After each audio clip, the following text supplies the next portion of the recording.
देखी सावन के महीना आ गइल बा। बोल बम जाए के समय हो गइल बा।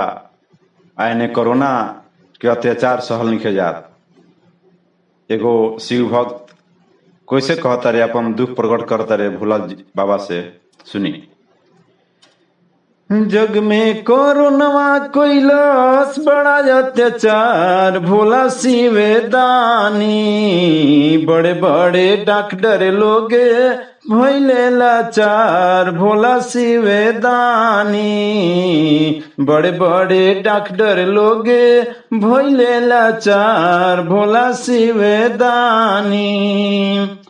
ओइले सवनवा बाबा लागे न मानवा, तड़पेला हिया होई कैसे मिलानावा।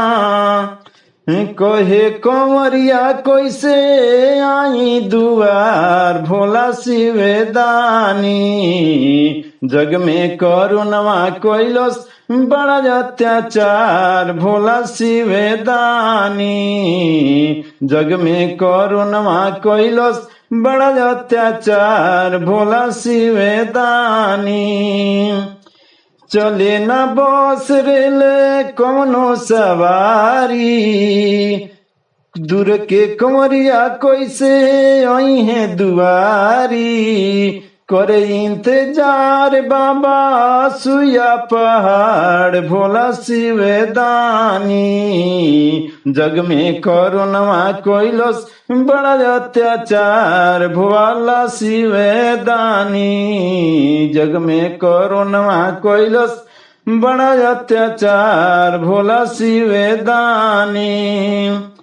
कैसे सुल्तानगंज से जलवा भराई, मिले न समान कैसे कमरा सजाई। लागल यसो बाबा धाम के बाजार, भोला शिव दानी। जग में करुणवा कैलस बड़ा अत्याचार, बाबा शिव दानी। जग में करुणवा कैलस बड़ा अत्याचार, भोला शिव दानी।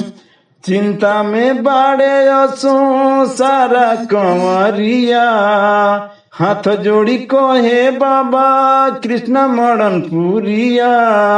रउए कंवरियन के करी उधार, भोला शिव दानी। जग में करुणवा कैलस बड़ा अत्याचार, भोला शिव दानी। जग में करुणवा कैलस बड़ा अत्याचार, बाबा शिव दानी।